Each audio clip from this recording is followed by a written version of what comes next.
ayun, no, tingnan nyo yung view ng Tagaytay. Kaganda-ganda. Ayan. Let's go. Andito kami ngayon sa Tagaytay, guys. Nag-ikot-ikot lang kasi talagang sinadya namin pumunta dito sa Tagaytay. Dahil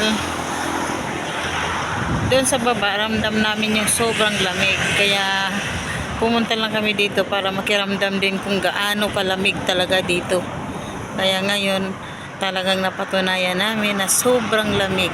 Kaya kahit mainit siya, pero malamig pa din.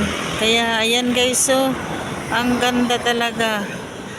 Andito lahat, gusto mong kumain ng mga special na bulalo, gusto mong mga ordinary, gusto mong masarap talaga lahat kasi the best ang bulaluan dito sa Tagaytay City. Ayan na, dito sa likod ko guys, kalsada. Andito po kami sa highway, kaya medyo maingay. Yan, ang ganda-ganda.